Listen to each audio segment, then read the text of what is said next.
And we are back. What's up, everybody? Yes. Yes. Hey, looking good. Love to hear. Love to hear. Hey. Yeah. I feel like we need to play the electric slide or something because it's feeling real cookout-ish right now. I like Yes, it. it is. Yeah. Real cookout-ish. Put that Here Roger we are. Zap on. That We Roger made it Zap. to the end of season 3. We did it. You did it, Joe. Yay! We did it, Joe. He said we did it, Joe. Too soon. I'm sorry. Sorry, y'all. But here we are, season 3. Thank you guys so much for hanging out every single week. For the ones in the audience, thank you. Welcome to the last. Welcome to this episode, rather. I'm Tamon Kane. I'm here with all the great people in the world, but first and foremost, Well, listen. I'm here once again with my awesome co-host, and at the end of season 3, I want to thank you, Mr. Tamon Kane, for, even suggesting this in the beginning, bringing the community together, expanding the community, reaching out to more family. And, I also want to thank, the horror community, for embracing this show and for chopping it up with us, Mika and Kira.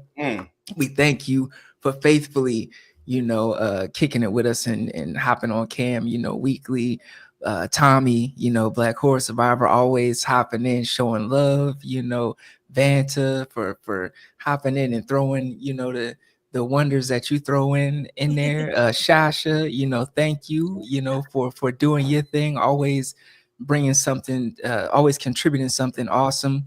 Keisha, Random Horror Survivor, always contributing something great and just giving it to us real and raw, rugged. Oh, yeah. And thank you, Carl, for being a new addition to the family over here. Thank you for kicking it with us tonight. Thanks for having me, man. Thanks for having me. I'm ready.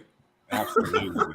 We're excited. King Carr, we gonna expect a lot from you. So it's time to bring it, brother. Yeah, man. I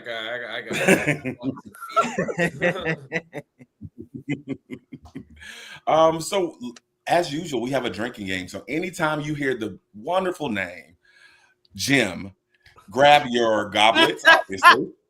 Wonderful name. Wow.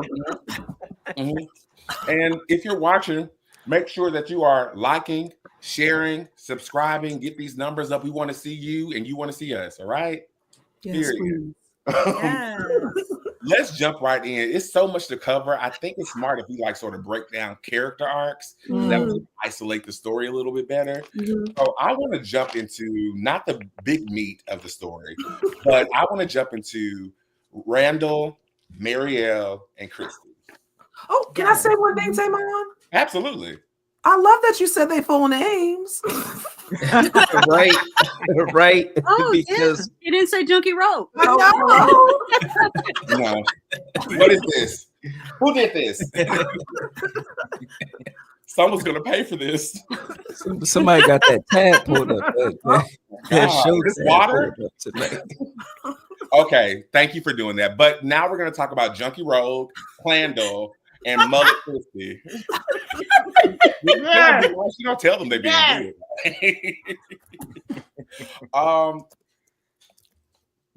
Junkie Rogue has finally came to grips that she is dealing with things that she doesn't want to talk about, or Christy was afraid to sort of push her to talk about. And she's versus Randall and Julie, who have these sort of stains or experiences. Junkie Rogue has not been sort of transparent about what she's experienced. So to this episode, she finally said, no, I'm not okay. I think it's important because as intentional as this show is, they made it a point all season for her not to deal with anything. So it makes me feel like season 4, whatever she was dealing with or is dealing with is going to be a huge of the story. So I'm going to toss that out there. Boop.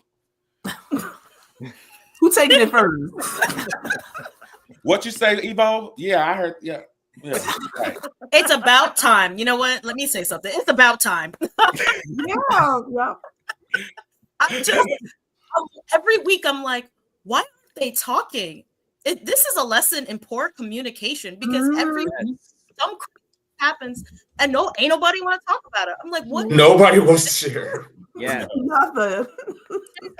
And it's so weird because they won't like get a map. We finally saw a map, but they won't map out where they are and like how far the boundaries go. So I'm like, this is like, let's use her critical thinking skills. Let's communicate and figure this out. Why it gets me mad.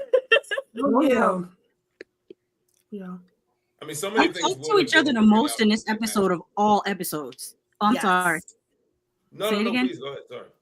Oh, I was just saying they talk to each other the most in this episode of all episodes. Agreed. Yeah. That's definitely something they should have been doing like since season 1.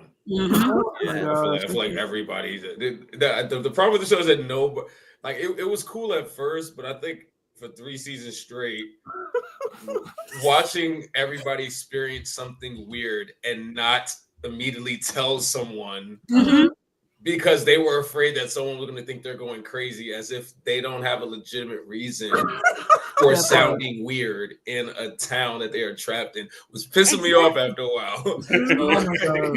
Like it was cool, but then after a while, and then I'm sitting there like, RJ, the only one that's taking this seriously right now. Yes. After a while. Yes. Randall too, but Randall went about it a different way. It's so true. They keep acting like, oh, if I tell someone, I'm going to sound crazy, but you live in a town where people can go through trees and there's nothing at night.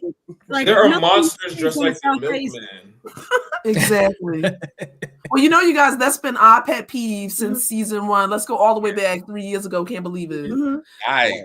Right? But like that's been our biggest pet peeve. Like we always say a town meeting. Please, it never happened. Well, please, just one town meeting. The town meeting didn't work, but at least season 1 they should have been in meetings. Yeah, I just think all the people with the gifts or who's seeing stuff, maybe all of them just need to communicate. Because we saw the town meeting didn't work, but the main players just need to be communicated routinely. Yes. No, it was insane. I mean, to preface everything with I don't want to sound crazy. Is I don't know. Gaslighting for one. Yeah, man. I'm like Clark said, there are dead people walking around that you can't kill. What are you talking about? I don't want to sound crazy. We're stuck here. That's the end. We're stuck here. They're probably stuck because they don't want to share what's going on. Exactly. That part. Oh, yeah. Exactly. Like they probably would have found a way out if they actually started piecing together the things they experience on a daily basis. Although you guys, Mika and I were talking about this, we would literally be stuck in this town forever because we don't have these these puzzles and riddles. Yeah, no. Yeah, because we can't even get out of the escape room. So, hey, oh no, I'm decent with the escape room, but these clues that they had in there were, figuring out its song notes and stuff like this and everything. That's definitely takes some. Well, you know what? Damn, do we even give him credit for that now, knowing what we know now? Was that like... No. I'm surprised Jay didn't pick it up to begin with. If you already play an instrument, why would you not notice that? Because Jim needed something to do. Yeah. Thank you. That was intentional. I know.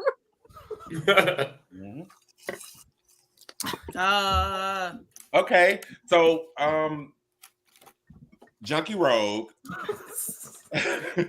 Junkie Rogue. Lando had enough this episode, right? He was just working out, living his life, trying to stay fit because he got to go do something. And his jailhouse workout, which goes to my theory that he was on that bus getting out of prison. Yeah. From his tank top to his buzz cut, he was giving jailhouse rock. Yes. Okay. He wasn't for none of this. Shut up. He was about to lobotomize. I know he worried over here, but he said he can handle his liquor. I'm fine. oh dear. He was about to lobotomize himself. Oh, yeah, that was wild. Himself. I mean, how far do you think it would take for you to have to go that route? Well, see, I think I would just can deal with the buzzing. I don't think I would do that like that, but it must be really severe if you go to that level, that extreme. Yeah, but that was kind of crazy. Like you really. Well, I'm going to challenge that because I do think if it was fleeting, like you just had these moments where you're experiencing it. I could manage that if it was continuous or constant, day in, day out. I could see how you just want immediate relief, and at this point, I'm out of here. Got the mic. Yeah, that was serious. I don't know if I go that far. I don't know if like how bad is the buzzing. So I'm like, I wonder, was it the buzzing pissing them off that much, or what if the buzzing was actually talking to them? That's good. Yep. It makes me think of a dentist office and the buzzing when they're doing work and how long I deal with that sound over and over and over. Compounded with is supernatural. I have no control or understanding why it's doing it, and I can't solve it. But I'm like, if you didn't pull the plug on the day one, you may be okay. You may get tough it out, because I asked my friends who I showed you guys the video. We were all watching it. And they were like, "Oh, I would have just ended me and my family the first night." Titanic. Ain't got no dog in them. Wow. At what point does your mental health start to get, to deteriorate to the point where you are like, you know what, I just gotta end it, because you're seeing a lot, and then these monsters are trying to break you. Because in the beginning, we were like, oh, they're animalistic, and all this stuff. But now season 3, they're like popping their shit, So it's like, what are you gonna do? Because I feel like if I was in that situation, I would try and group with the people that I trusted, like if me and Tommy was there, I'd be like, yo, what we doing? Right. How we figuring this out? And I feel like I would need that community and communication, in order to keep me from doing some wild shit. But I think, that's probably what's missing, especially because Clandle, he's off, he's always doing his own thing. You know what I mean? That's a hell of a name. Dying. These names are hilarious. It's accurate. That is a name. It is. It's definitely accurate. But you know what, guys? Something to me tells me that he's going to be a good guy and important. He's going to say, I love Randall. He's definitely going to have a redemption arc. Yeah. I mean, if Jim can have one, why can't Clandle? Well, first of all, great. Also, I still hate Jim. Oh yeah, Make it a double. All my homies hate Jim. I need that on a shirt. On a beanie. So you guys, y'all not checking for him at like a Comic-Con? Period. I'm getting my autograph. I don't want his signature. No, why would I want his signature? That weak ass. No. Have y'all seen Low Down Dirty Shame when Chad? That's so my favorite part. Tyrone, you had a excellent point about like people, about the mental, stability. Yeah. And I'm sitting there thinking, when you said that, I was like, shit, everybody should be going motherfucking crazy up in there. Exactly. Like, y'all, they just sitting there, I'm holding on. I'm okay. Let's go get the I'm drinking blood. Yes. Donna's holding on by a thread, they're all like, Donna I'm is just not. saying, they're like they're faking it. They're faking the funk with it. They're sad. I'm stressed out here. I'm stressed out, going to Target here. Right. That part. How about that?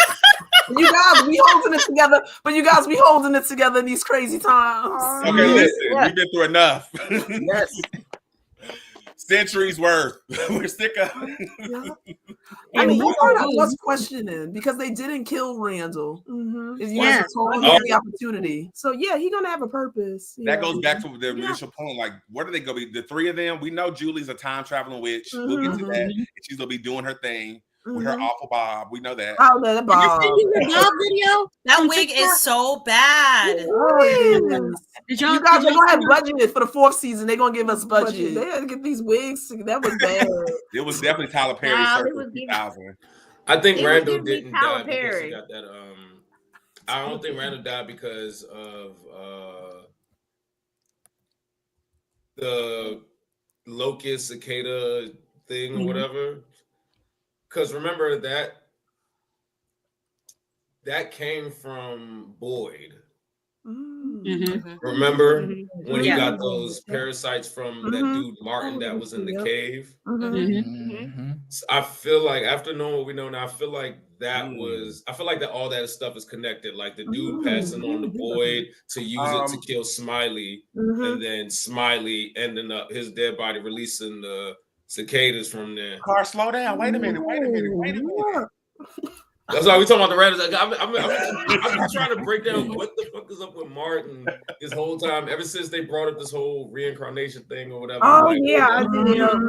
I'm like, that guy that was in the damn cave. Yeah, I got a theory on that one. Yeah, there's been rumors that who he could be. He could be Clandle. He could be Ethan because he called Julie. But it's a lot of boy. And that's on I think he boy. That's on our sheet. I think boy. I think it'd be terrible. I mean, it's crazy if he was originally a white man, but like I think it's boy. I'm gonna need a white woman again. No. and I think I'm getting ahead of myself. What was Leia's to it though? It's Leia's. It is. I was about to say, I think that's what's up with Acosta, but I don't know. Look at Acosta. Our new villain. We'll talk about Danny. No. I mean, especially with this show. And to Tyrone's point, when he was like, what do you do mental health wise? I mean, to me, it seems like, I from an aerial view, it just seems like there's no hope. It seems like there's no hope, and even in death, that place seems to still trap you. There's no release. I like that theory. It's like all these, apparitions of these people coming back. It's like even after they've been killed, are you just eternally there? Oh my God. And that kind of bleeds a little bit into, I know we'll get into this part, later on. Kind of gets to that part about the reincarnation piece. It's like, I don't know. I just put that out there in terms of like the mental health piece. It's like,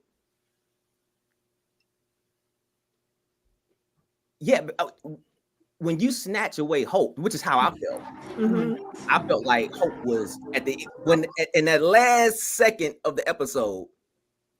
I was happy because of the level of intensity, but at the same time, I was like, damn. Is anything worth anything? I think it's important to note that this place is about providing hope and snatching away hope, which is in itself. And that was a great segue to talk about the apparitions and the ghosts and what their intent is. So long we thought, are they here to help? Are they here to harm? But per Sarah, she said, this place only takes, it doesn't give. And I want to talk about the behaviors of the ghosts, how they changed a little bit, because Carthree started cussing in this episode. And I'm like, yeah, that's different for you to be that way, and how aggressive he was with Boyd. Do you have any more clarity at this moment if the ghosts are good or bad? Are you a good witch or bad? There was a moment there that made me want to smack the hell out of someone when they was playing the violin and then babies came out the woods. They walked up real slowly and they was acting like they was going to say something different. And they said the same goddamn I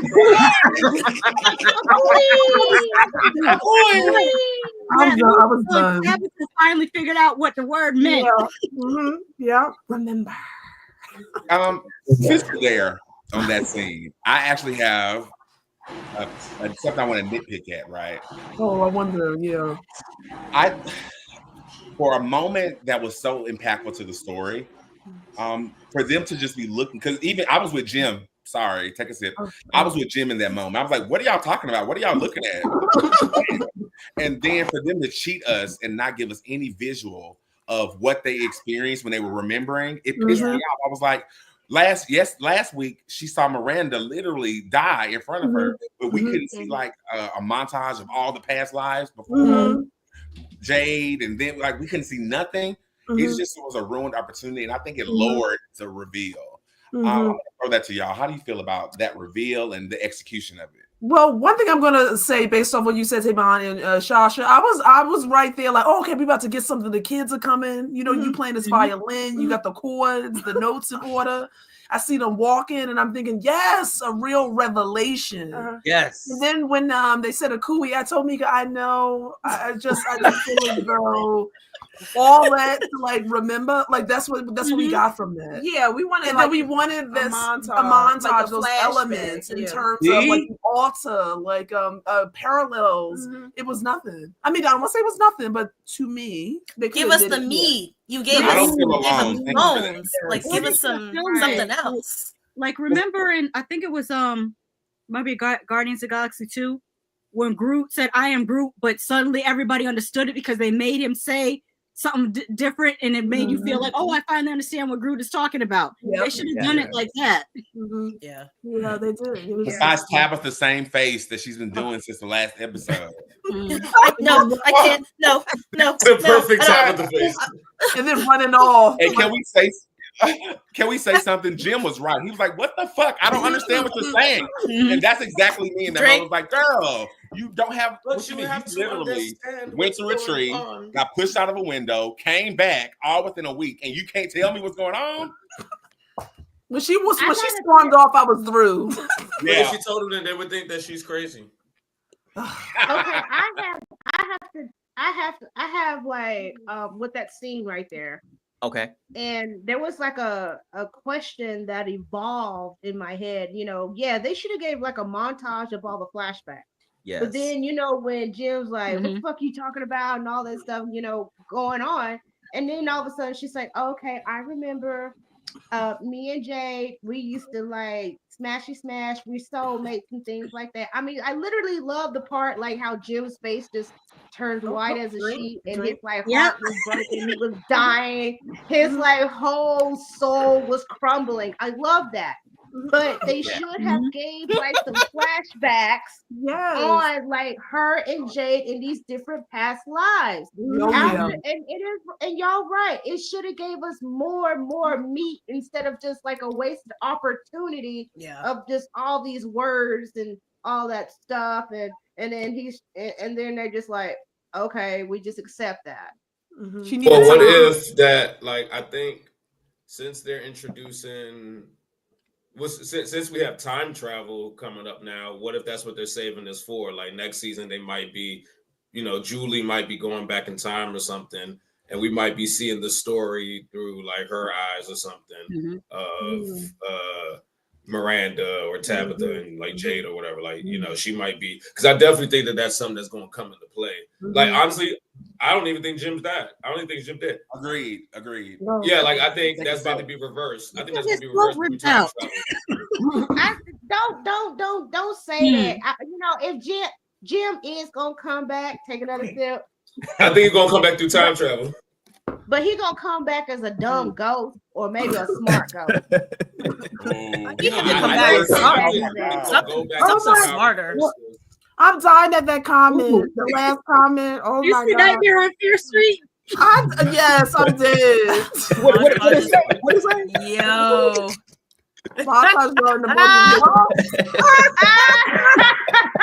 They cooking. No, the that's funny. Too.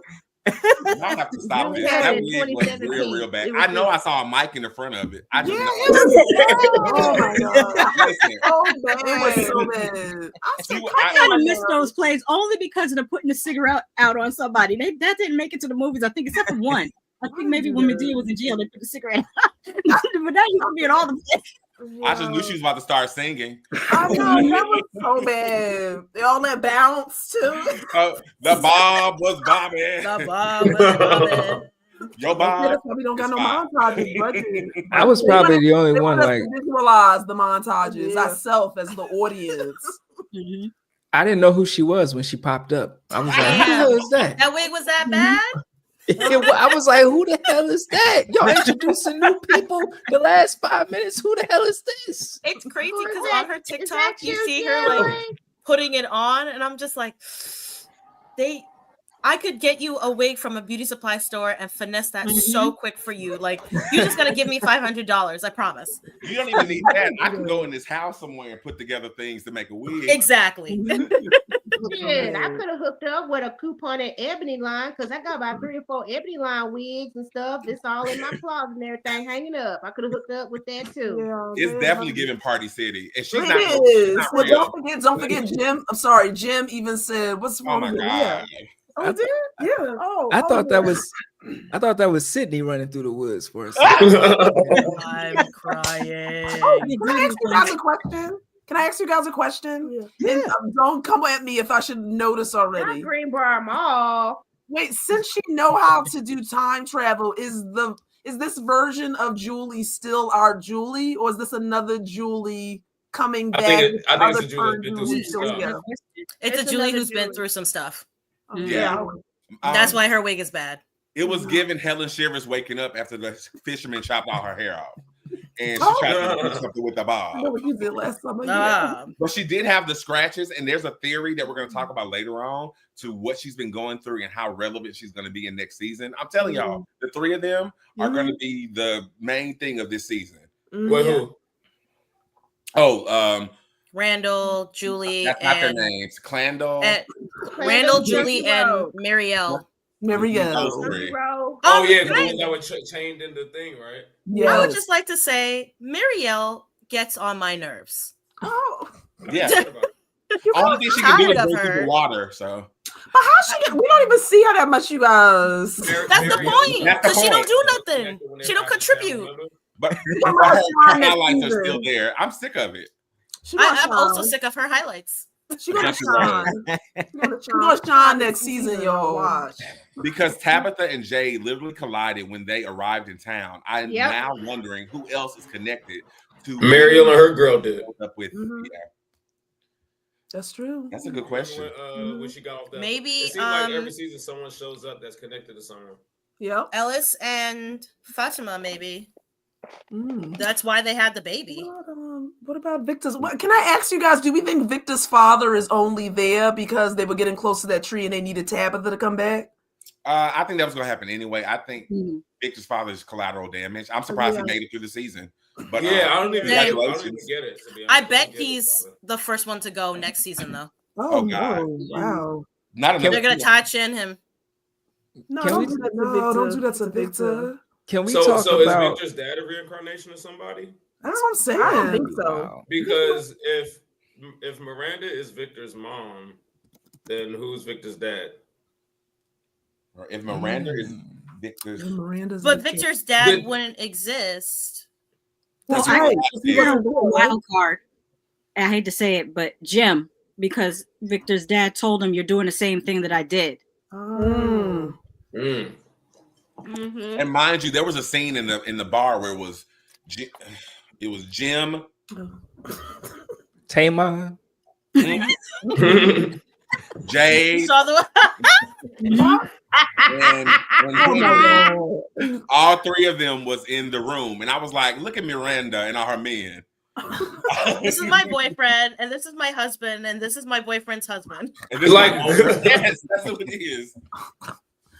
She got that all queen lineup. Like God. Yeah.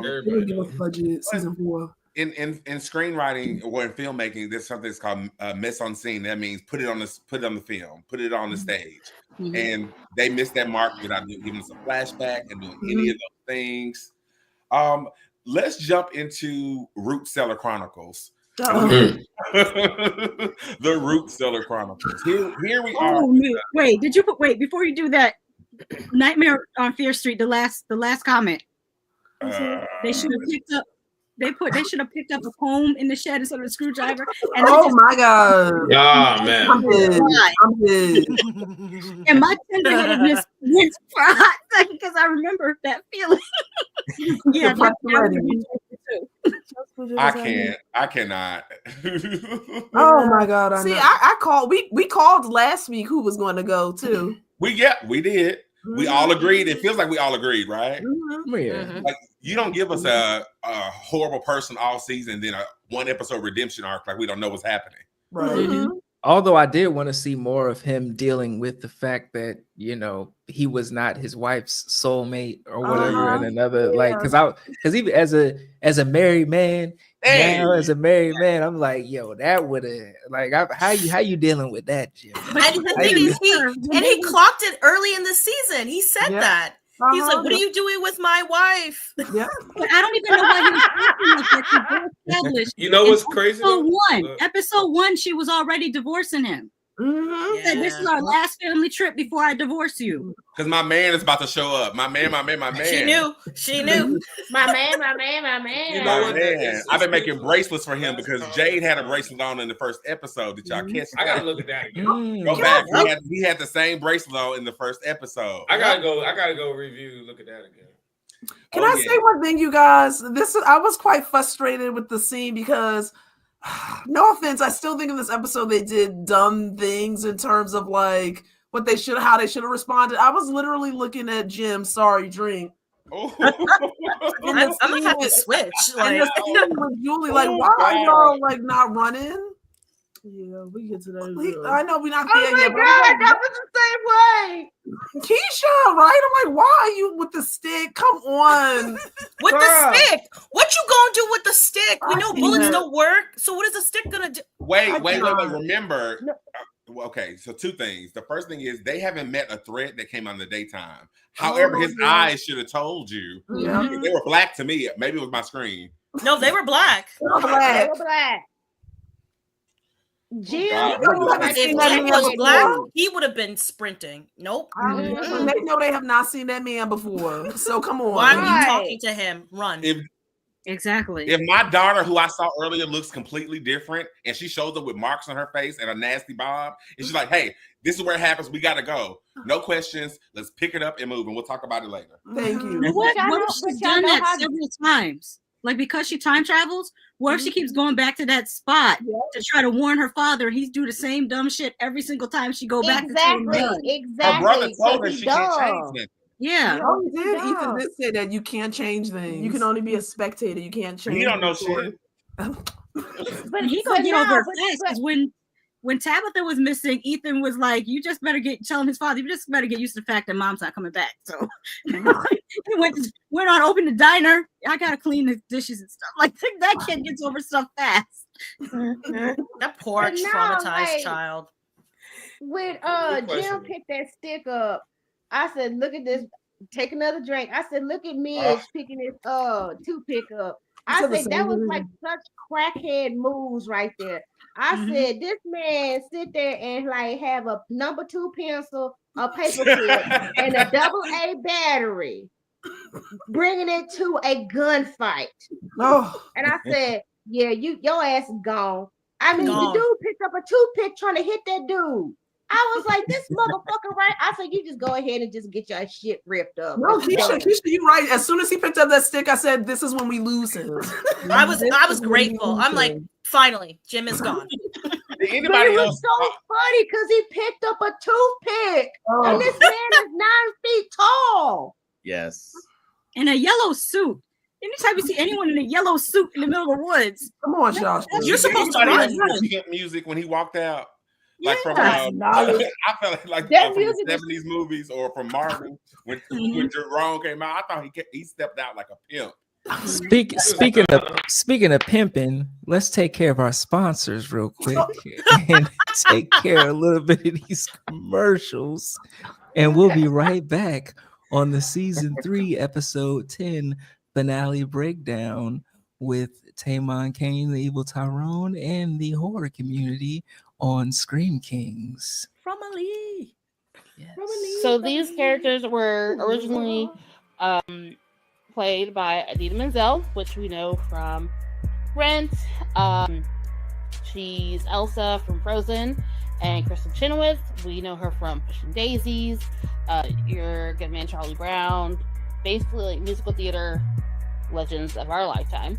And it was nice to see, like, they would be wrong to not have them as cameos in the movie. So it was, I loved them not only just like being seen but being heard. Yeah, I was I was so impressed by that. It was so fantastic, and they still sound freaking amazing, of course. Yes. Like, and Chris is just forever funny. She was forever funny.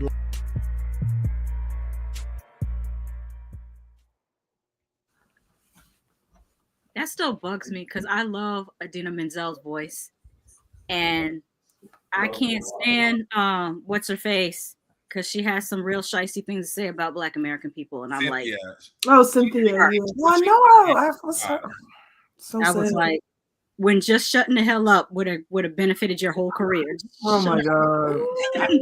She just got to deal with Universal, so yeah, she did. She got paid $1 million for Wicked, and Ariana got paid 15.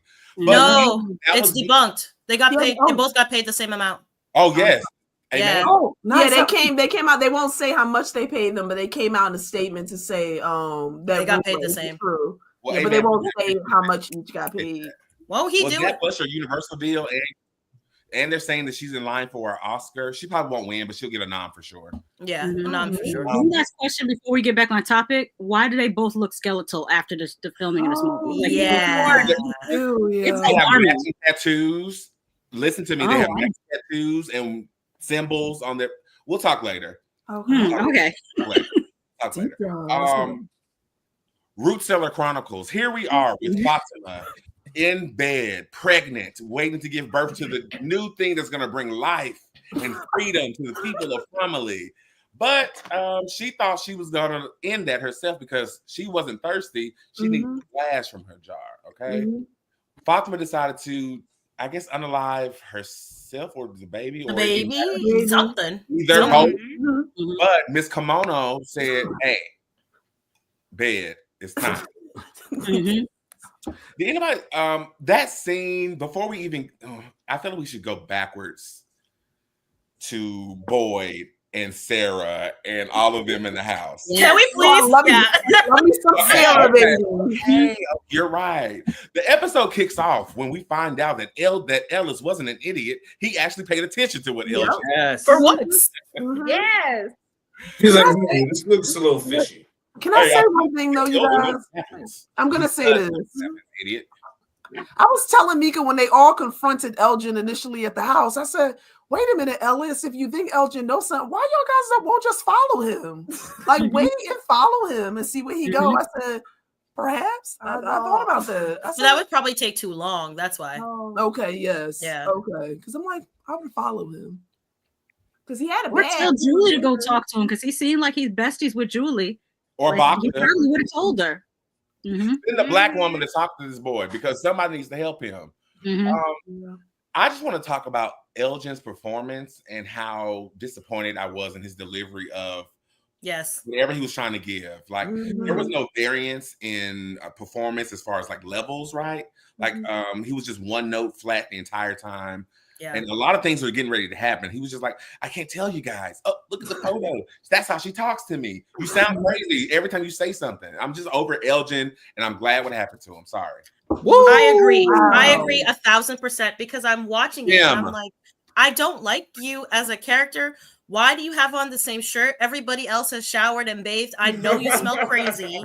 And now you're giving me like evangelical craziness. Like the angel talks to me. Does that look like an angel to you? Even a biblically accurate angel does not look like that. What are we talking about? And so, sorry, go ahead. It should be read by a child. It's Victor or Ellis, whatever the other Ethan. Yeah, it would have made more sense to have Ethan do all these things because he's an actual child. That's why I thought Elgin's character was supposed to be 15 or 16 years old, Julie's age, but he doesn't look that young. He acts like a 12-year-old or even younger than a 12-year-old. Sasha, could you imagine Ethan bopping Fatima upside the head with a brick and then I would have died if he was like that. Well, you guys, can I say one thing? Because this part was unbelievable to me to begin with. When Fatima left with Elgin, it's like I wouldn't even have left with him in terms of a character. I would have left with Ethan more realistically. Like, hey, don't worry. You got to come this way. Come with me. Oh, yeah, exactly. Yeah, you got candy over here. Come with me. Yeah. What? What are we doing? Yeah. And where's the strength coming from?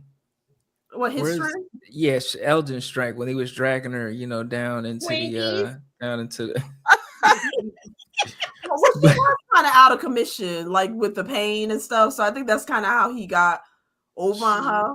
Yeah, but I think that's why I loved when Sarah came in, because she's someone we know who can she's hearing the voices, right? So she tried to give him reason, like, oh, the voices talk to me. They told me to do this thing, and that we would go home, but they don't give, they take. She was trying to give him some reason, and still it wasn't resonating. She gave him reason. Yeah, it wasn't resonating. Come on, Sarah. Come through, Sarah. Come through, Sarah. Mr. Sarah, you are the MVP of this episode. Yes, Keisha. Yes, Keisha. She got straight through. Sarah, y'all. Sister Sarah. Next week for our after party, we're gonna do some line deliveries, and her monologue about Boyd's soul is lost. I'm not gonna let them take Boyd's soul. Mine's gone. I need your friend. Mine's gone. Yeah. But I'm excited. Y'all know when Boyd grabbed her in the church house. See, she was getting ordained. See, she was Sister Sarah. Now she's an evangelist, Sarah. Absolutely. She had Crefaway Dollar come through, Benny Hinn, TD Jakes, Kenneth Copeland. Swallowed. She had all of Billy Graham. Delivered. They were blessing her. They was getting her prepared. Okay? They were getting her prepared for it's hammer time, screw job time.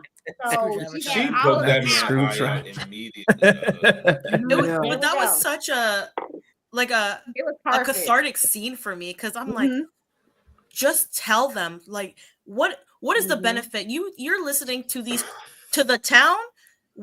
Since when has the town been helpful? And I'm just like trying to figure out. He was afraid of this woman, like the woman in the kimono, and now you're listening to her. And then the town's taking pictures showing Boyd his house and everything. And I'm like, how does any of this make sense? But I will say I love the interaction with Boyd and Father Khatri. This is your soul you're giving up. You're going to be the person who you are after this moment. And Boyd said, I don't care. Don't one piece. He was like, that is fine with me. Boyd was standing on business. I'm not mad about it. But I think Elgin might have been also like in a trance or something. Oh, no. He was complicit. Do we not want to give Elgin some grace, you guys? No, no, I do not. Only 25. No, you guys, I'm just saying, hold on. Elgin still believes in Santa Claus. Yeah, back off that. Don't forget there are some individual people who are quite, yes, naive, but innocent, and even their spirit in terms of being easily influenced. Yeah, but look at Ethan. I know, yes, but Ethan, he wouldn't have fell for that. He'd been kind of hard. Yeah. That's what I'm saying. Ethan's a child. Yeah. Elgin just pulled up to this town. He might have had a problem like this back home. Exactly. This might have been a thing for him back home. Elgin might have been known for a guy that just like gullible as hell. Yes. He did that. Yeah, he's still so green, but like I said, nothing was commuting with him. So I mean, Sarah, sometimes you have to do those difficult things, and I did commend her because she knew how good Boyd is. She didn't want to see him get corrupted or break down any more than he did, and she kind of stood. She had nothing to lose. Yeah, she's already a pariah. I forgot how many already. She's this close to being put in the box because they already think she's killed Telly, so she needs to slow down. I can't wait for next season how Acosta's will try to run this. Never mind, not yet. Yeah, no, I love that though. When they heard that screaming and when they came up there, that line when she just turned around, it was like, oh, she's in a root cellar. I just loved it. Like, all right, and then they booked it. They were not thinking about nothing. No, they didn't say, hey, call Christy. Nothing. They didn't say nothing. I think that's why Elgin was on that bus to go see his grandmother. It was probably like summertime, and his parents were like, "You too naive to be in the streets. You will be food. You gonna go stay with your grandparents." Okay, you need to be in the country, learning how to fish and form declarative sentences or something. I want to know: would you guys be able to do what Boyd and Sarah did? Yes, absolutely. Really? I would have passed out. Yeah, I would have passed out. To all the married, can I ask a question? To all the married men on the panel, to all the married men on the panel. How is Ellis handling this frustration and Elgin literally being right next to him. I want to know what y'all two would have done. Okay.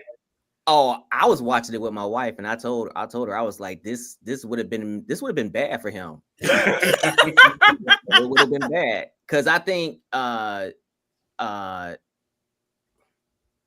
yeah, I mean, the only mistake I would have made probably would have been taking it too far and not getting the information with them.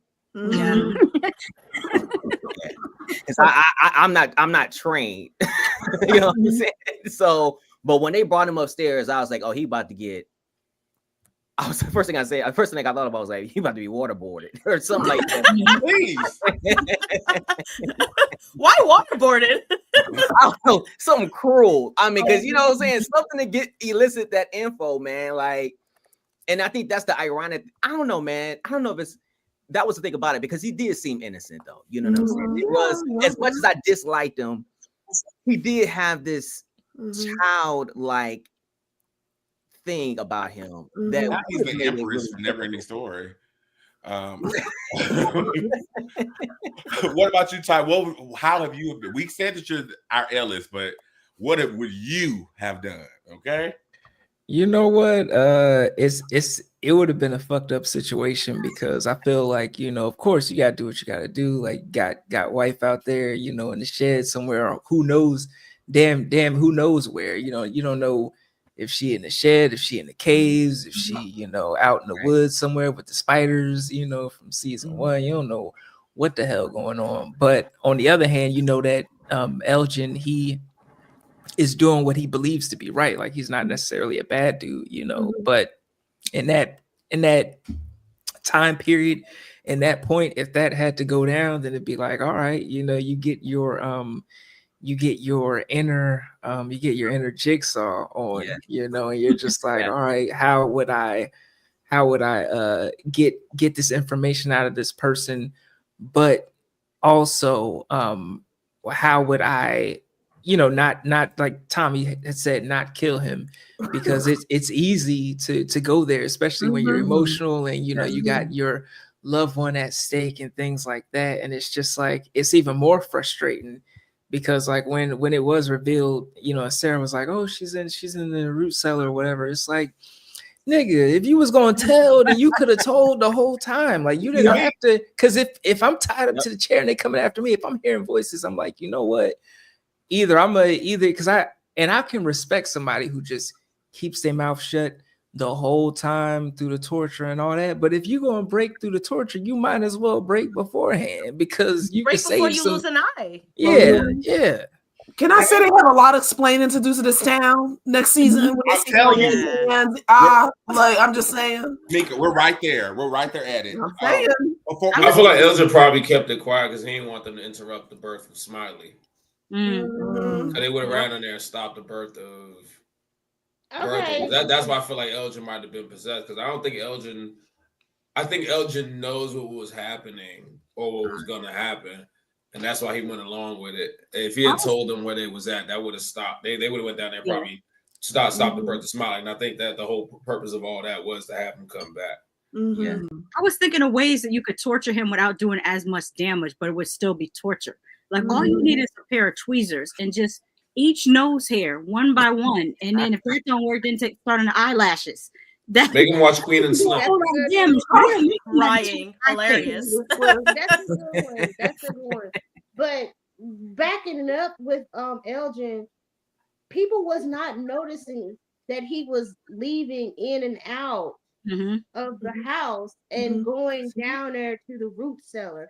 So when they called for the proper town meeting, where everybody was not like trying to be at each other's throats to find Fatima, everybody actually came together. But then it was also foreshadowed whenever you watch the intro and you see the painting, and there's also a painting of Ellis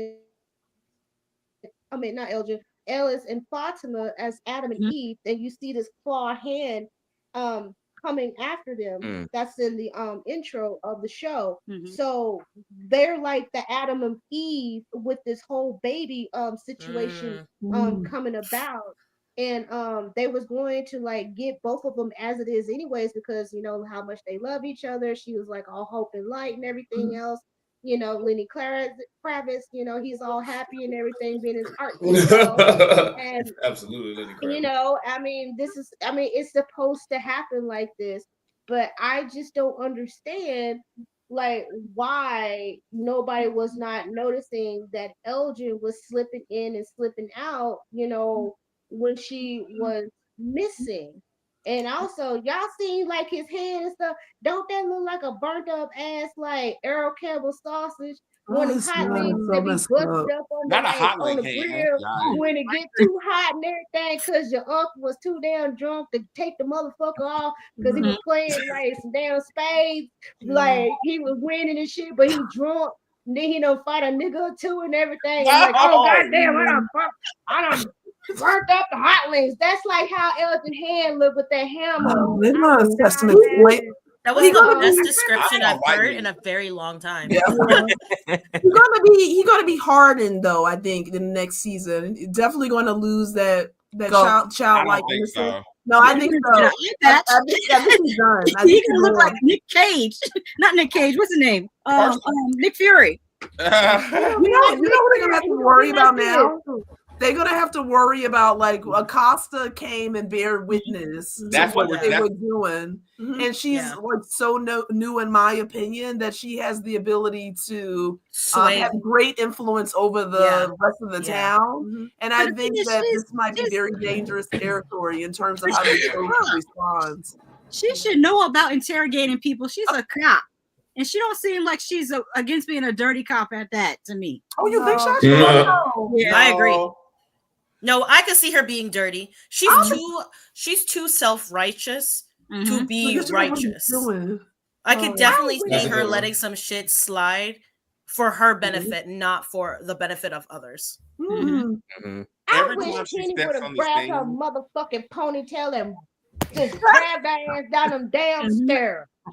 Now you guys, I think Acosta came in and was just like, "What's going on?" You literally finished my sentence. That was perfect. I wasn't going to say that, but that's exactly what she.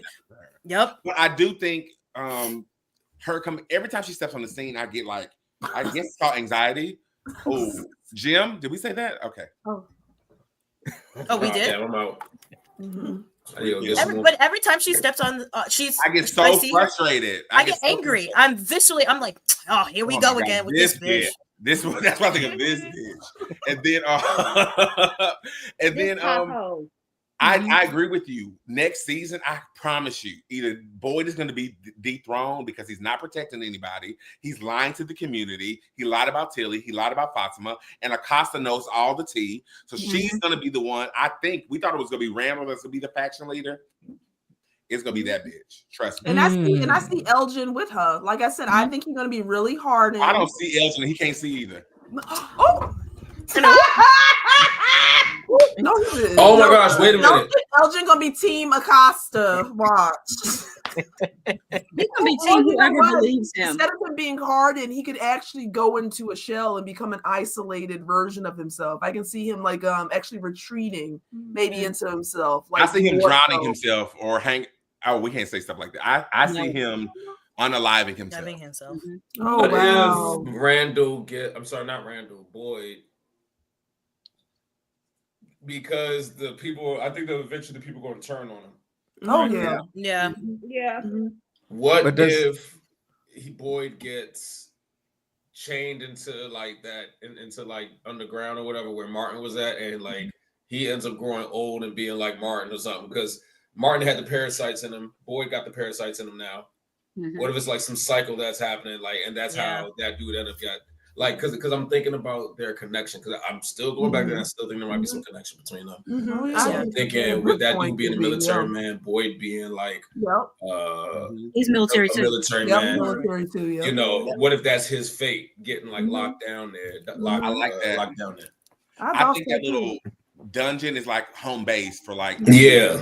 I think that's she's gonna always touch. That's where the timelines intersect. Merge. We're gonna call it for this place. That feels like home base. So I'm sure we're gonna see Martin again. That we're gonna it's so much I want to say because the music. Okay, sorry. I think we're gonna see Martin once again. After Fatima gives birth to this baby, right?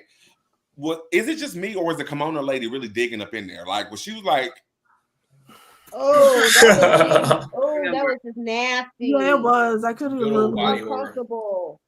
It was rough. And so Fatima had no meds. She had nothing but her positive energy. Can I say though, Elgin was right though, in the sense that she'd be okay. Yeah, we gotta give him that. For now, we don't know. That's what we give him. They said she'd be okay. She'd be all right. For now. I don't think she's For gonna now. be okay after this.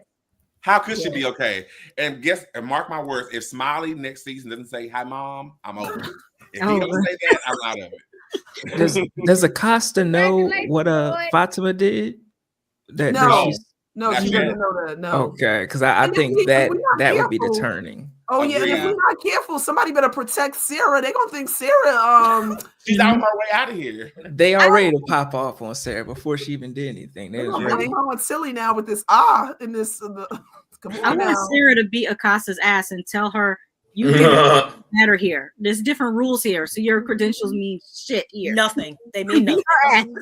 Baby, we got engineers, we got CEOs, we got scientists, we got instruments, we got cops, army men, and then nobody else can solve it. And you think dumbass, dusty ass. Thank you. Who finished it? Me. She finished it. I don't like her. She's so annoying. Donna told her like a few times already, like, we've all been here longer than you. Don't question, just trust the people who have been here and know what's going on. How do we feel about the birth thing of Smiley? I like the twist, but I'm confused. It was giving Men. It was giving the ending of Men. Yeah. I love the ending. Oh, Men was such a good movie. Well, I kind of got it because they said that the pact that they made, we know those dead people, the monsters, the pact, they used to be the parents, and they made a pact that in order to live forever, they have to sacrifice their children. So we know if you kill one, like Boyd kills Smiley, they're going to come back. So is that the way? Come back. That's how they.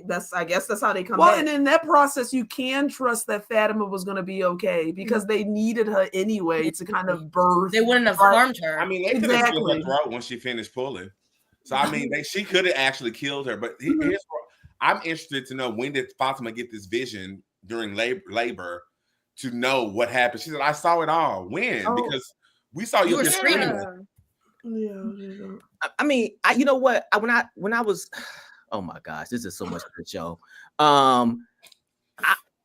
Is this an accurate way of saying it? When you stand too close to the trees, you don't see the woods. Is it something like that? Yeah. I think, after watching the show, I wonder if, remember when Boyd was like yelling at the sky when he was out in the woods and just kind of expressing his frustration and saying, "You won't break me," and like the elements of the town, like the monsters, knew what he had said, and they therefore tried to break him.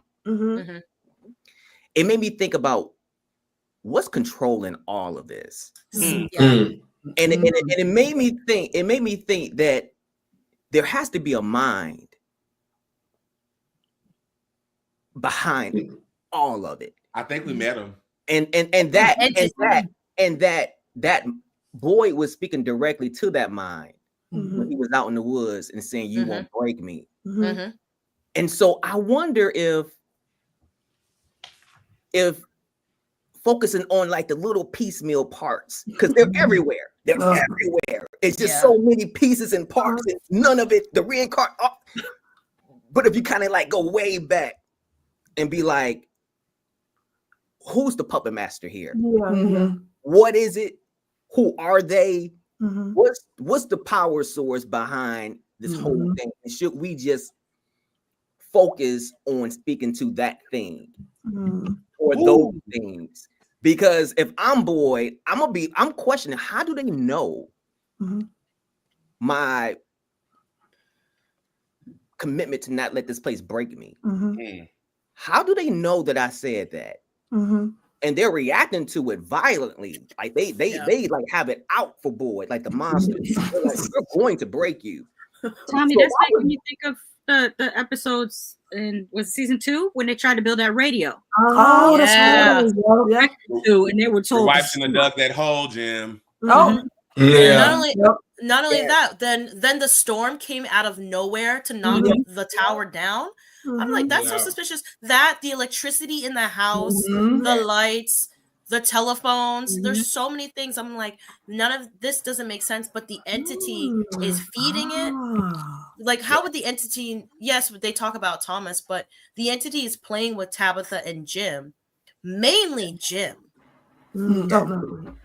I think I would stop worrying so much. I mean, obviously I would stay in the house at night, but I would stop worrying about, like, I hate to say it this way, but the small things. I would focus all of my attention. I would get my Jades. I would get my Randalls. I would get the people who are about business. I would be like, we need to figure out what is behind all of this. Is it a deity? Is it several deities? Like there is a mind behind. You mentioned, Shasha, about rules and Keisha. I know you know a lot about, like, we need to, like, to what all of us have been talking about. Like, we need to communicate to the thing or the things controlling all of this, because the little small pieces and parts are just, it's too much. And think about this. We have this whole reincarnation thing that we have to sit and process with. We understand that the monsters sacrifice their own children, but we still don't know where they came from. Like what was their story in addition to the townspeople being there? It's like still questions in terms of, like, oh, why are they still there in this capacity? I don't know. Every time you say reincarnation, I keep hearing Kendrick. Sorry. Reincarnate. What I'm hearing is, like, did those. y'all ever watch Cloud Atlas? And y'all remember? Yeah. I haven't seen that. I love Cloud Atlas. Why is Chris Cross doing that? This is what it's giving me. Cloud Yeah. Atlas. I gotta see that. It's a really crazy movie. The book is a little bit better, obviously, but yeah, it's all about reincarnation and, like, finding your soulmate across time. Yeah, it's good. Yeah. There was a theory. Did somebody put it in the group chat, or I might have seen it on Twitter or TikTok? I can't remember. But somebody had put up a theory about all the people in the town being connected to other people, and that they thought Acosta was the reincarnation of Donna.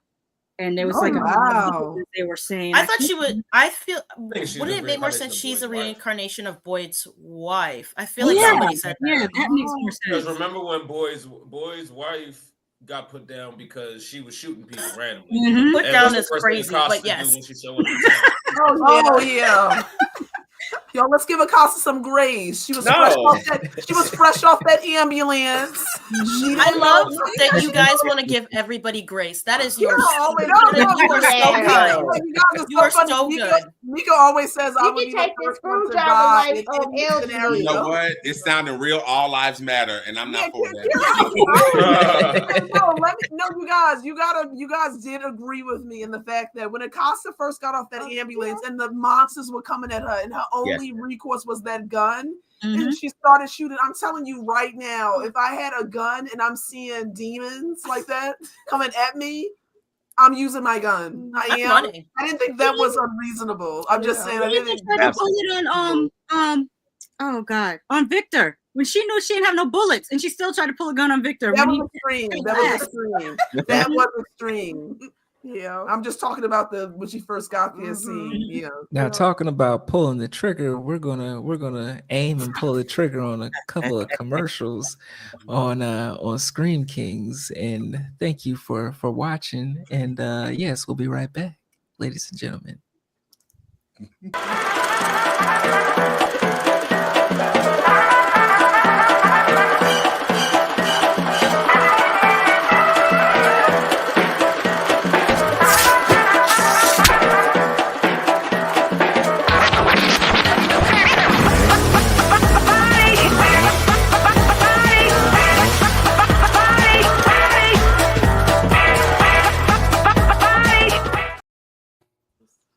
From season 3, episode 10, we have a new theory after this finale, because I'm not seeing many of you talking about the fact that this guy returned in the final moments of episode 10. As always, there will be spoilers ahead, so if you're not all caught up with season 3 of From, save this video and come back later. We can see that this guy that knew Julie from season 1, episode 2, is back for the first time in 2 seasons. He has returned. He's standing there in the corner. Now that we know that Julie is a story walker, I think that this is how he knows her. When we last saw Julie, it was Julie from the future at the end of the episode, and she had 3 scratches on her face. I think that she runs into him and he scratches her because they have like some kind of love story going on. The other side of the coin here, though, is this. We know that these characters are repeating the story in an endless loop until they get it right, which is why Julie is able to go through the different points in the story. As Ethan said, you cannot change a story that's already been told. This story has already been told over and over again, not only through reincarnation and lifetimes, but also through the current people in the town. So I wonder if in a future season we'll see Julie going back to a previous cycle where this guy is from, and maybe before he gets turned into a monster, maybe before that cycle ends and they decide to, the kids in that cycle, she will kind of build some kind of romance with him via like the time traveler's wife. And that would kind of explain how all the monsters know everyone's names already, because they've already met them over and over and over again in previous loops. So could it be that in the future, after Julie does go back into the past and build this relationship with him before he becomes a monster who can be reborn over and over again in the new cycles, that she meets him before the Matthews come to town and is like, hey, you're a monster now, I can't do this with you. And he scratches her face out of anger. It's just a small theory for now, but I know that a lot of people were invested in this. And I do think now that we've saw the season 10 finale, this is actually a bigger plot device than we realize. And that this guy will be making an appearance in at least season 4 and kind of giving us more backstory onto how he knew Julie's name. Let me know in the comments below what you guys think and what could be the story here. And if you think that he's also the one that left her the 3 scratches on her face when she goes back into the past to try to save Jim at the season 3 finale. I don't know if I like that. If they go that route. How do we feel about one of that theory? Yeah. No. Okay. Please don't do that. Yeah, I don't see it. Yeah. It feels like a far-fetched, right? Because I want to know how he knew her name. He's like, because when he saw her in the episode, he was like, hey, you don't remember me? Mm-hmm. Okay, that's fair. That she could be that's fair. She could be traveling and she could have bumped into him. Oh, I love interest. But like the love interest, we're not even talking about that. But the monsters know. Like that's the thing. To get more, we need more backstory on them. They know everybody. You know what I mean? So it's kind of like they know who you are. Yeah. So, I don't know. Even the fact that don't forget while you're there, there's always, like Tommy says, someone listening. Yes. So of course that to me that information is already going to be informed by what's already there, including the monsters. So I'm not shocked that you don't know who they are. I have a question. Can they come out in the day? Now, do we now? But what about the yellow? Now think about the guy who's now present in the yellow suit. He's out in the daytime. Did that change time her to talk name? about that? I think it's time. Yeah, he's out in the day now. Daytime. Before we get to him, have we talked about everything else? He's something bigger. Because the monsters, they made the sacrifice of their kids with that shitty ass deal. They gotta live up under the caves and stuff. But see, with him, he's like a bigger part of the whole scenario of why everything is going on. And what he said to Julie before, he like Mortal Kombat, like fatality on Smidge. So he plays a really bigger part in this. And he's also in one of those paintings that Miranda did at the house that Tabitha was looking at. Absolutely. We're trying to upload a photo of that now, but it's giving us some problems. So sorry about that. Have we given him a name? Because I've been calling him the Banana Man. Man in yellow. I saw some things and I don't know if this is offensive or not, but they said he looked like Obama in that painting. Oh, in the painting? In the painting. I will post a picture of the painting, y'all. I don't know about that. I don't see that now. I don't even remember the painting. Yeah, I don't remember the painting. Yeah, I like banana. Will Small. You can pull that up. I want to see that again because I kind of forgot it. That I posted in the group. I don't know how to get it up here. Oh, okay. I guess I could. Hold on. I know what to do. Will Smalls made an interesting comment. It says the man in yellow is who offered the deal to the town. Oh. Yes, so I agree with that, Will. So let's start from his very intro. He said that Jay could play a hell of a song. I think Jay opened the gate. Yep. That released him finally. Yep. And now we have our big bad. And the hierarchy of demons or whatever these things are is going to be displayed. I found the photo. Yeah, because Midge, I got Midge was right, even though they figured out it was notes. He was right when he said, "Should we be playing this song?" Like you don't really know what it's gonna do. Yeah. Damn, I hate to say it, but he was right. Yeah, he was right. He said that should we be playing the song. He said that. Oh, I never noticed that. I didn't notice that. Okay. Yeah, that was the photo in the basement. Oh wow. They're saying Obama because of the chin. Literally, that's it. Have y'all seen a movie called Storm of the Century? Oh, I was alive during the time that it happened in Connecticut. Wow. I was in elementary school, so I didn't know that we were having a storm of the century at the time. I know our power was knocked out for a week, and we had some flooding, which doesn't usually. It was like having a Florida tornado. I mean, a hurricane, but in Connecticut, a little bit of Massachusetts and Rhode Island. Oh wow! This is kind of what's kind of giving me a little bit. Remember when a guy came to town in Storm of the Century, and he was going to make, and he was going to he gave everybody a choice. That the guy in the yellow kind of seems like that character a little bit. Agreed. And maybe that is getting me at least some satisfaction in terms of like the source of it all. Yeah. And in that movie, Tommy, he wanted the children. He had to give one of your children. Yep. Exactly, Mika. Yep. Exactly. So he took the sheriff's son. They gave the sheriff's son to the guy, and at the end, the sheriff was in San Francisco, and he seen Lenoche, and his son was older, and it was crazy. I like that movie. That was a good movie. I think it's important to note all the things that happened when he first was previewed to us. Like he said, Jay can play a hell of a song. That's the same song that was playing on the toy box where music Martin box was hanging up. And Martin said, when the song stops playing, that's when he's coming. So the song stops. So we don't know what time he was in or who he was talking to. We're seeing it as this moment. He could have been talking about what's happening to Jim, and he could have been warning Julie too. You're gonna try to save your father. Yeah, Martin said that too. That's what I'm talking about. Martin said that. Yeah, boy, you have to hurry up and leave before the music stops playing. Yeah, but you know, I'm so annoyed though because when you think about it, all of that though to remember that. The phrase even get remember, like I already got that you guys are trying to recall and remember things and figure it out. So the fact that Jim, I'm sorry, you guys.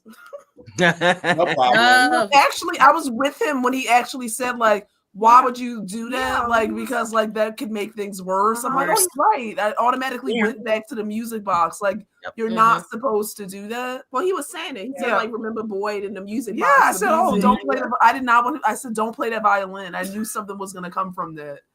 And then after he said that Jay could play a beautiful song, he said, knowledge comes at a cost. Now people online say he was referencing to a cost. Okay. No.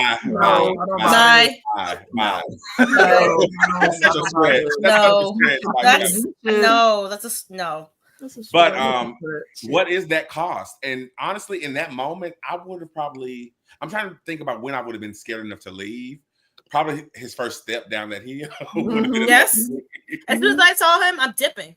Yeah, and then he out in the daytime, and he was the guy who when they were building the tower, right? Who called Jim? He's the one who's been on the phone. That was He's him, the right? one with the tower. That's him. That's the voice on the phone. That's the one who's been taunting Jim. Yeah, but why specifically Jim? Yeah, I know. By proxy to take a sip. Y'all are doing too much tonight. This is ridiculous. Yeah, I'm over here. Come on,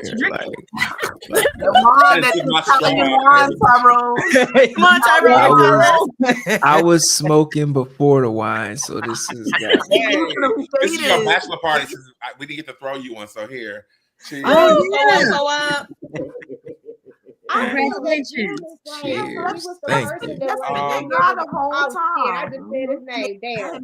But Midge is the person to bring everybody into the town, like Tabby and all them.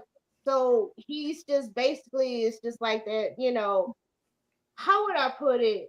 He's like a back character, but though we see him more, you know, because he got on everybody's nerves. But he was basically is not supposed to last for a long time. He's just there for the good. He's a conduit, but he's there. You know, he's gonna be I like that. He's gonna be out of existence. That was my concern.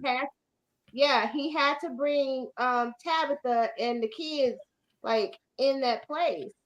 Because now he really does not have a place. But he has no purpose anymore. None. No, he doesn't. He'll probably be a ghost. He didn't have a purpose.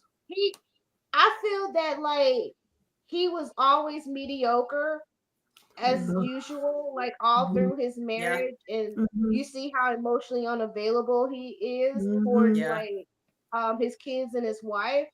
So you know they're coming in, crash boom. You know now we found out that Lois Lane and Jade are like soulmates. Period. He died. His soul died like that moment whenever she said that. So it's like we don't need you anymore because you have been showing us time and time that you have been ignoring your family and your family doesn't need you. But can we talk about Tabitha's reaction? Because she wasn't even like, Jim, I'm so sorry this hurt you. She was like, yeah, he's my soulmate. Bye. She was gonna divorce him from the very first episode. That's what I'm thinking about that man. Sasha, you on it. They stuck in Frontville because they can't leave. But they was doing that one family trip. They was already checked out of each other. You know what I mean? But yeah. But she said she was like, let her process it.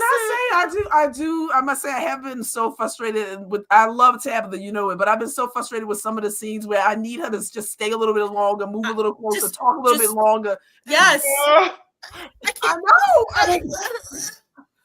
know. Tabitha, please. Just speak up. Use your voice. Use your words. I love how she says Miranda. I saw Miranda. And her and Jade. We had a daughter. Oh, girl, please send it out. Let's go. Exactly. Got stronger as now, okay, so I want to talk about that first episode. She barely has an accent, but now it's like super thick. Absolutely. Yeah, it's the social climate we live in. I'm sorry. I can't wait to see the yellow because now he out in the daytime. I can't wait to see that. That's my next point. I'm wondering if he's the apex predator. Like I would love to see him killing the other monsters. He's killing everybody. And do them talismans work against him in the day? Shake it up. Nope. Take him off the wall, boo. Don't worry about it. I don't think so, Mika, because it's like if he's out in the day, then all bets are off. Yeah, I don't have any reason to think that anything can really stop him. However, I do think that I don't know why I keep going back to like Storm of a Century, but you know, like how to like the sheriff's son actually ended up being sort of sacrificed. I wonder if ultimately Boyd is going to have to decide whether Ellis has to go in exchange for knowledge on how to get out. Because for when he said that knowledge comes with that's true. Yeah, cost, then he knows how to get out, or he knows how to get out. And so my thing is, but at what cost? Yeah. And all the kids in this place, because the last time I told y'all that y'all end up I rewarded you with immortality. Yeah, and then can you trust it? Because you got what you wanted, immortality, but look what it looks like. Yeah, I let you out of here, but guess what? Round 2, next level. But then, so here's my thing. So then how does that tie into Tabitha going back? Because Tabitha went back through one of the trees. Yeah. Okay, great. But those trees don't work. So did the entity... Remember Dale? For Dale. Oh yeah, he's also not a chosen one. But I also think that's why Victor was collecting people's items, because I think you have to go through the tree with an item from where you came from, so it sends you back to that place. That's why Victor's but that's good, Shasha. That's yeah, good. she had the lunchbox. That's right. Yeah, that's real good. Because I was trying to figure out why she went there. Yeah, because she had his lunchbox with his address in it. Okay, so then the Ruby on Twitter wrote, "How come no one checked the tree in the road to see if it's a faraway tree? No one has hopped over and looked on the other side of it to see if it had an opening, or like or even stopped on the other side of it and kept walking down the road. Like, how come no one has done that just to see what would happen?" That's a really good point. And you know what? I actually enjoyed how they explained how the trees were empowered by the hopes of the children to be released, and they empowered the trees, the vines, which made the faraway trees. That's really some great lore. But what do we do with that? Yeah, but that lore stops right there. Stops there because the kids obviously just like the road. And I want to go back to Jade either this week or last week. Just fucking tell us, because guess what? Season 3, you could have told us on Kui in season 1, and we could have been out of this Yeah. Oh, and it was a funny. I don't know if anyone saw it, but it was a funny. On Twitter, the actress that plays Donna kind of announced that they'll be back for season 4, and she said, how did she end up? We all stuck. We still trying to figure out how to get out. Yeah, that's what she said. Like, we still trying to figure out how we getting out of here. I said, oh my. Oh wow! But the actor, I think it's Harold Perrineau. I can't say his name right. Yeah, that's right. But he said that the talismans are really important. He said it in a TikTok video, and he's like, "You'll understand it more at the end of the season." And I'm like, waiting for a talisman reveal, and I got nothing. Yeah, I think it has to do, because if you look at the drawings, it looks just like that little circle that Jay broke that we still didn't get any. Yeah, wow. Okay. Yeah. And also the puppet. Where are we going with this? Fuck Jasper. Jasper is useless, and fuck Victor for Jasper. Speaking of Victor, can we just hop to that moment with him and his father? I'm not gonna hold y'all. I teared up. When he's like, don't ever say that I'm not your father. I thought that was such a beautiful moment. Is it just me, or y'all feel me? No, I love that. And I liked how he buried his mother in his what he could find of them. And he had a special place for pieces of your sister. Oh my God. That took me out. That it wasn't much to find. I love that with him. And because we saw he was trying to push Henry away, but I loved Henry in that moment to say, no, you're my son. We kind of all we have right now, and kind of taking the reins and letting him, you be the child and I'm your dad, I like him a lot as a character, and I shouldn't like him because he's gonna die next season. Oh no. Yeah, his dad. Oh, yeah, he's out of it. He's out of it. He's out. Something about Jasper. Jasper was talking to Jade also. Why was Jade when visions of Jasper talking to him? Oh, when Jasper also talked to Christopher. Oh, I'm lost. Did I miss something? You said that Jasper talks. He talked to Jade. Jade had a vision of Jasper sitting in a chair talking to him. Okay. Yeah, remember Christopher used to entertain the group with Jasper. Right. So that's the connection that Jade has with Jasper, because it was his previous life's toy to entertain people until that book came and he turned evil again. He turned evil. Yeah, so that's why he was seeing them. Wasn't he on the roof too when Jade was fixing the tree? Yeah. But now we know. Get shit out of Jade. It did. Yeah, but now we know jump scare. It gave us nothing. But we know Christopher is Jade, so that's why he was seeing him. He was absolutely, and it pisses me off that Miranda was shown through her death, but we got nothing of Jade. This season was all about Tabitha and Miranda. We got nothing about Christopher and Jade. So hopefully we'll get some more of that. But let's talk about what people are saying about this season. We do this every episode. For the finale, what is the rest of the family screaming about? Let's just go down the road. I'll start. The scariest part about this is that he's out during the day. Yeah. Yeah. Oh yeah. Game changer. That Jade sure can play. Yeah, because when I first saw him, I was like, "Who the fuck is this?" Yeah. No, when I first saw him, I'm like, absolutely not. There he is, big bad. I would have been like, my Julie, when nihilistic Jim dreams got come fooled. true. Your dreams come true. Like my nihilistic dreams come true of him just fucking everybody up in the town during the daytime. Yeah, I'm crying. Yeah. He's going to that restaurant first, I'm sure. Oh my gosh, they don't even know what's coming. No. The town people. The happy new, but actually very anxious. Wild. Hashtag She got more chemistry with Jade than with Smidge, anyways. you can say his name. Go ahead. Nah, don't. He who must Don't not do be it. named. Don't do it to us. 3 seasons. He who should not be named. They look good too, and I think we said this earlier this season. I love Jade. My man. I love Jade. Ivanka, He needs to shave, but I love Jade. Intelligent, can play music. He's everything. He's good with kids. Yep. He's smart. Funny. Season 4, episode 1 will open with another purge, wiping out most extras, leaving only 4 characters. I believe that. I can get with that. Let's I do it, believe baby. it. It's season 4. This shit almost over. I believe it. Next. The way every person in this photo is stabbing their husband. Wow. Crazy. That's crazy. That's so messed up. Wow. She's a baddie. You're bad. Yeah. You're bad. Miranda. Me, when I see people ask why From isn't on Netflix instead of MGM Plus, when Netflix has asked anything even remotely good these last 5 years, be glad it's somewhere that knows what it has, so we can get more seasons. Netflix is next. Period. And we've been saying that all season too. Do not Did lose you- it.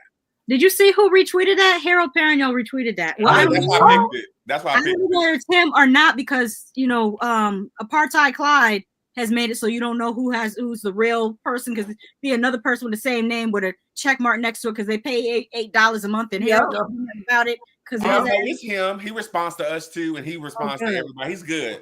I think it really is him, or at least a publicist. Mm-hmm. At least a publicist, yeah. I know one thing, Victor better come out of this series unharmed.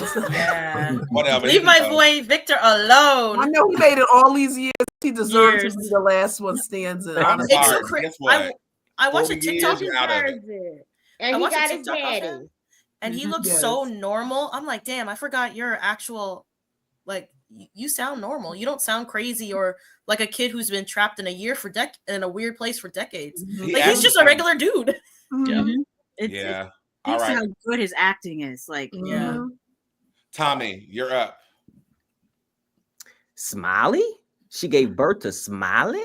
What the beep is going on? That was crazy. I live for the camera, though. I live for the little boys. The reason Victor has lived so long is because he struggles to remember knowledge. Oh, knowledge comes with a cost. Oh, I love that. And that's why he picked those items. That hurts a lot. That's good. Shasha. Wait, let me read it backwards. Town, please take Jim and give us Smiley back. Pick up at that spot. I'm sorry. Wow, look, it happened. It happened. Oh, wow. Yeah, Smiley is creepy. Keisha. Okay. That's why 2 cars entered from Fromville at the same time. Jade and Tabitha came back to Fromville at the exact same time because they are connected. And they've never done that combo before. Yeah. Vanta. The moment so many people got their wish and many instantly wished they didn't. Hashtag Akui and Fromville. Why does Jim look so? Oh yeah. Why does he look shocked? He looks shocked that he got. He was like, "Oh, my toothpick didn't work. Surprise!" Nope, Yeah. the toothpick didn't work, baby. Yeah, he took him out bad. That's how crazy how they ripped his neck. That was crazy. They treated him like that cow. In our next episode. Cow, yeah. Next week he will be a part of the funeral, so y'all give him his respect next week. Okay, flowers. We're gonna give him his flowers. Okay, hashtag Friendly, hear me out. What if this is the original thing that convinced the townspeople to sacrifice their children in the first place? Something went wrong, and instead of being set free, he was locked away until Jay played that song. Hashtag series, hashtag From. Yep. Yeah, something kept him locked away in another parallel, but he was still able to communicate, and that kind of just unlocked him, the music. So I wonder who got him locked away. How were they able to do that? It probably has something to do with Randall, Julie, and Marielle. The cycle is every 40 years. That's right. It is. Is this 2060 Julie at the end of the episode trying to save Jim? She shouldn't. No, she wouldn't look like that now. Not with the hair. That bob ain't enough to age her. Yeah. Martin warned Boyd he was coming when the song finished playing on the music box. Is this the same song Jade played in the finale? Hashtag Brumley. The entity must be the big bad. So excited and how much progress we made this episode. Finally, something. Shade. That was. Well, they had to give people something in the finale, though. Especially if you want them to come back in 2026. Yeah. Sarah might have did this before in the previous life. Oh. Look at Elgin. My God. Hi, Cooley. So has Julie been here too? In season 1, that monster on the porch asked her, "Don't you remember me?" Oh, there we go with that. Yeah. Well, we know she been jumping timelines probably. Yes. Who did this? Goodbye. Boyd in white. I'm screaming. So wait, the little boy in white, Victor said he's different now. The little boy is like everything's different now. Yeah, he got some bass in his voice. He older. He older. And he's going through puberty, y'all. Boyd said, "My blood is your blood now." When he killed him. Guess what? He was born from Boyd's own family. Ooh. That gave me chills. That gave me chills. Wow. Yeah, that's crazy. You know what I'm thinking? Ethan is going to be like a teenager in 2026. Isn't he going to be like, is he going to still be able to maintain the child? Like, sometimes that, like, I was wondering how they'll play that. Like, where will they start? His growth spurt is already kicking in. You know what? I feel like the Frumley, we're all on the same page. We're all feeling each other. Daryl says the people Jade is seeing, I think, are Jade's past lives. Jade was wearing a shirt with cats on it in season 1, which likely hints that this is Jade's 9th life cycle. Ooh, they're going deep. 9 lives. Got it. Okay, got it. Yeah, so maybe the soldier was him too. I'm wondering. Yeah. Okay, so what do we rank this individual episode? We're going to save the season ranking for next week, but what do we rank this individual episode? 1, 0 being it's the worst thing that ever existed, and 5 being it's the best episode we ever received. Let's go with Tommy. What was your rating? I heard you. I'm gonna get straight to it. 3.5. Yeah. Yeah, that's what I would give it to. Yeah. Okay. Popcorn. Tommy picks one. Twins. You go ahead. Does that happen all the time? That was wild. I know, right? I would actually give this a 3.5 too, because I appreciated very much that we got answers, but it didn't give me enough to feel completely satisfied, but enough to bring me back. I'm gonna go with 4. It was a 4 for me because I really felt like it gave me the pacing, the momentum I wanted. Sarah's part really upped it for me because I was just like, woo, I really enjoyed that. So it was really good. I loved the whole trajectory of the whole episode. So I'm gonna do 4. Okay. Nice. So you gonna pick someone? Oh, pick someone. I'll pick Shasha. I was gonna say the same thing. At first I was gonna go 3.5, but then I thought about Sarah and the screwdriver, and that made it a 4 for me. Sarah turning around. She's a good fella. That made it a 4 for me. Yeah. Shasha, who's next? Somebody. Okay. Vanta. Shit. I'm sorry. I agree. 3.5. Just because I feel like there's still. Yes, I'm satisfied, but I still have so many questions.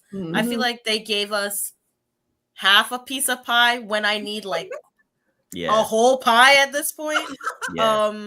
And I feel like it's fun that we're all trying to figure it out, and I that's what I think the writers want us to like bond together, have family, and pick apart each episode. But give me the meat. I'm hungry. I need some meat. And also, so now I have to wait 2 years. For 2 years. Wait 2 years? I'm just hearing about this. Yeah, 2026. Yeah. Oh no. It's barely 2 years. It's literally a year and some change. Y'all need to stop this. It's December. No, I don't want them to Stranger Things us. Exactly. No. Exactly. Not a time jump. Not multiple times. Okay, Avanta, pass it. Keisha. I'm gonna give it a 3.7. Okay. 3.7. Okay. Miss DJ Screw, Miss Angela Sarah.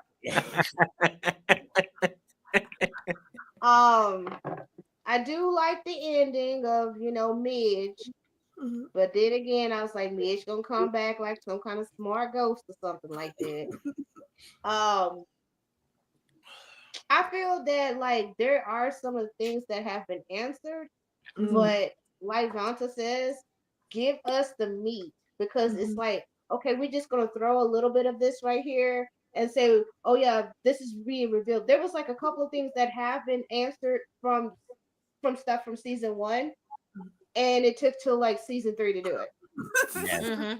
So that's the reason why I give it that rank. But also my prediction for like season 4 is that it's gonna be the same. How we jump into where we left off, and you see like Boyd seeing his first grandbaby being born and everything, and Boyd is evacuating his bowels, watching Smiley just coming up and just growing into this grown ass man, like he gonna be like, hey Papa, what's up?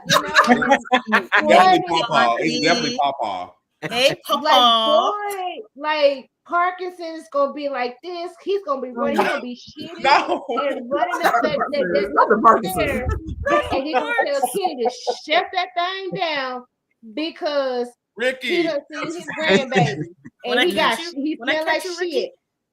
Okay, so that's where we heading into.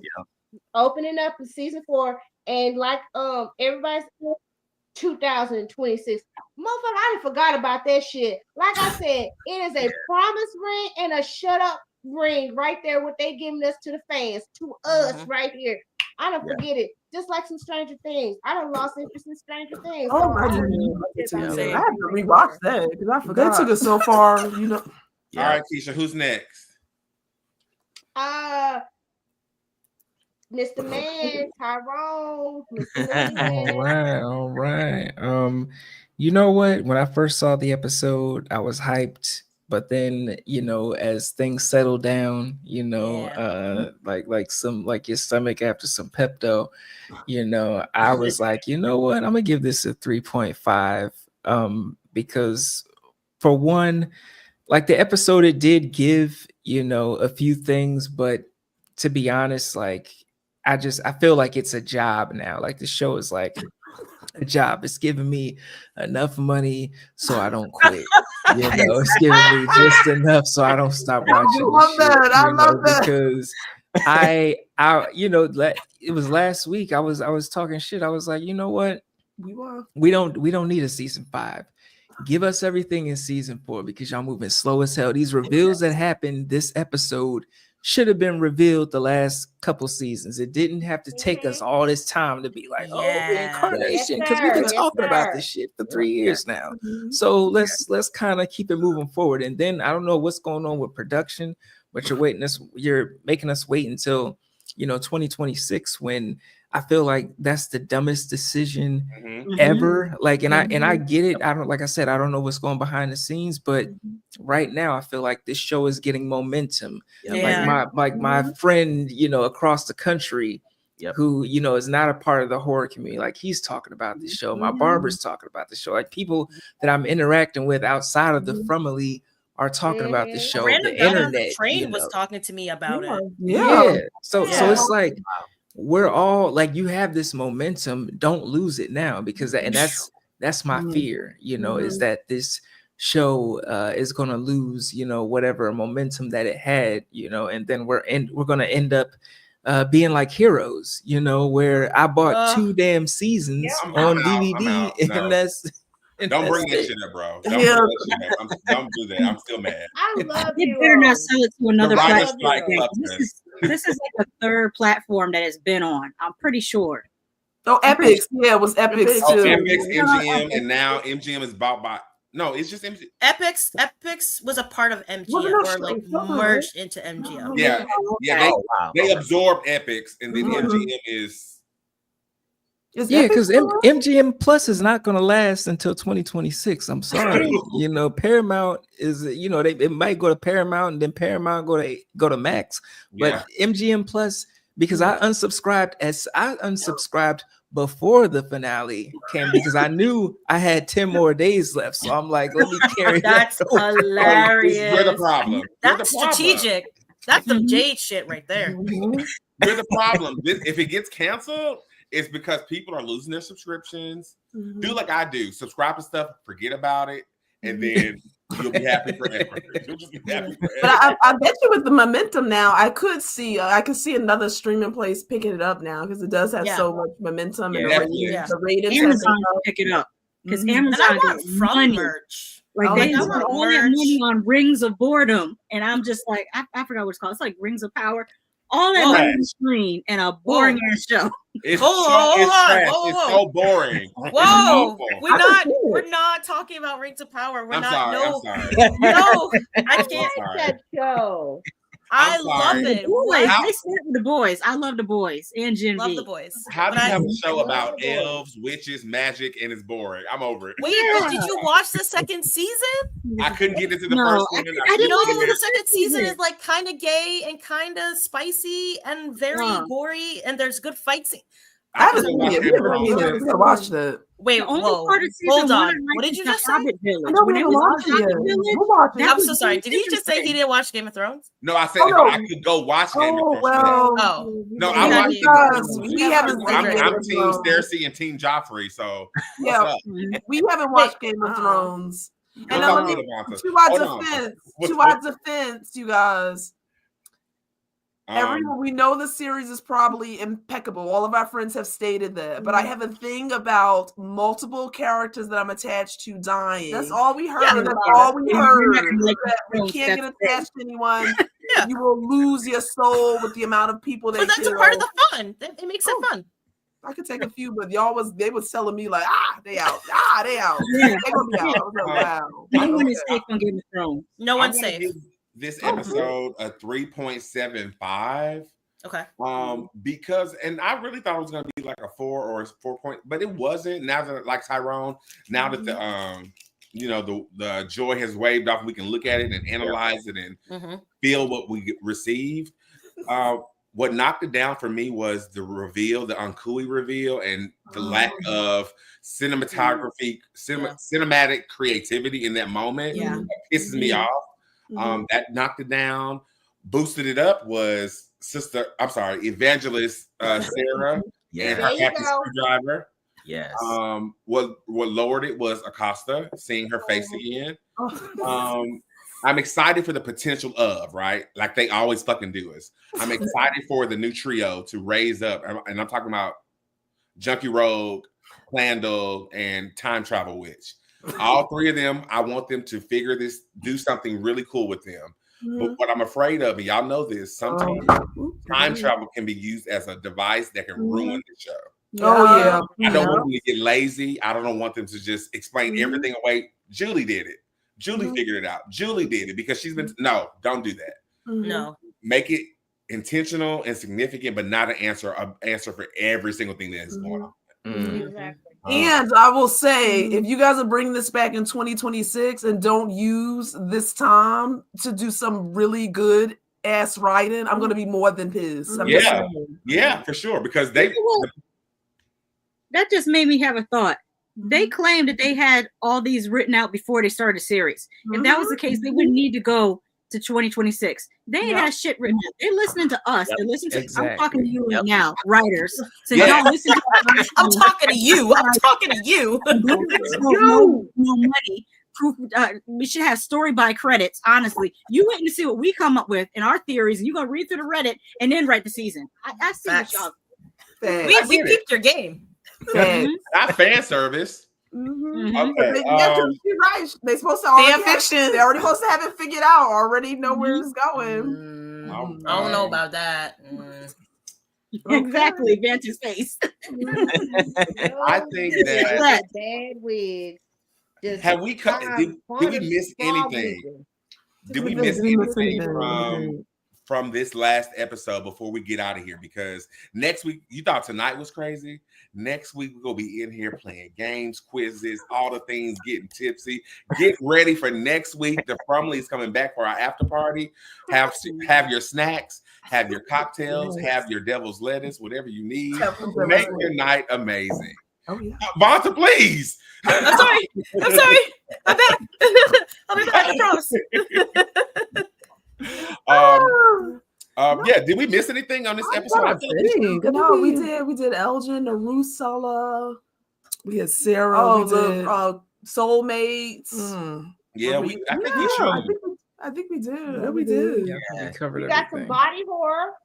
We got a little bit of body horror with this. From the Brood. David Cronenberg, when Smiley was growing and everything and being born. Yeah. Yeah, it just looked like Men to me. The ending of Men. Men. That was such a movie. I don't know if you guys have you guys seen Men? Yep. Yes. That was very good. That's so weird though, but I liked it. I loved it. I liked it. Oh, no, I froze for a second there. Have you guys seen Men? Yeah. I'll probably watch it. The ending.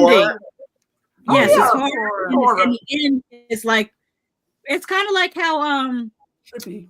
The Substance is a straightforward horror movie, and in the end, it goes off the rails. Yeah, it's like that. Yeah. It does. Girl, that shit was crazy though. It was. So crazy. Before we do we have anything left in our cups? Anybody else? I'm done. I'm out. All right, well, if you got something left, Jim, let's get it over with. Why would you do this to us? Let me see. Yeah, I'm done. Tyrone, down an Italian one. And it's warm. Woo! I know. You might lose him. Woo! That's why we do this at night, because we're gonna get right before Thanksgiving. Woo! I need some Pepto. You seen that TikTok of that girl that she was pretending to be the different liquors? And I was so offended when she came to the door and said port, and I was like, I drink port. Why you tapping me like that? You gotta post that. You drink Taylor Port? Yes, that's what I was drinking, Taylor Port. Oh my God. Taylor Port looking worse than E&J, looking worse than Boone's Farms. I said, in what world? You gotta post that, you guys. Not worse than E&J. Oh no. She was dressed up like different liquors. But when she got to port, she had on a busted wig. I was like, how do you do that? Oh, that's a good point. Which girl? They baby. Oh. Little Mirinda. But there was a girl that came on the bus that they left her in the woods with a bolt stuck to her head through the tree. Yeah. Oh, Kelly. Sergeant Kelly. Sergeant Kelly or something like that. Hmm. Ooh, that last goal. That last shot was a lot, y'all. Oh, look at that. Let me see it. It's there it is. Yes. I'm gonna put this on a tree outside. Don't forget to put the numbers inside of it. A bottle tree. I got this on Monday. I don't make a bottle tree for Christmas. Oh, I love it. Y'all, that's cool. I bet you won't walk inside of it. You gotta put like little notes. I bet I will. Cut out some music and put it in it. You guys see, like, really quickly, the guy who dressed up, it was TikTok for Halloween. He was Boyd with the bell. With the bell. Mm-hmm. Yeah. So funny. I can't believe Jim is the one who came up, who realized the piano scale, the music scale. Remember, his mother's a piano teacher or something. That was right. Yep. It's embarrassing. It had to be Jim. Well, we want to thank everybody for another. No, I'm very surprised about the music thing because I didn't even get it, and I took music. Yeah, same here. I was sitting there thinking, why didn't I think of that? I was just thinking, there's one way Jade know it. If Jade learned to play by ear and he never read music before, that's probably why he didn't know it. Yeah, but he was able to determine. He was able to play it. He wasn't listening. He was reading the notes. Yeah, he can read music. Yeah. Yes. But we want to thank everybody, for another amazing episode on Scream Kings, with the Frumily. Thank you, my co-host, Tamon Kane, always holding it down, the Scream King himself, the living legend, Mr. Multi-hyphenate over there doing it all, our residential Jade in the building, thank you for all that you do. Ricky behind the scenes, we ain't forgot about you, Ricky. Ricky, when I catch you, Ricky. Ricky, when I catch you. She been holding us down all season, so thank you for that. There she goes. The woman behind the production. Yes.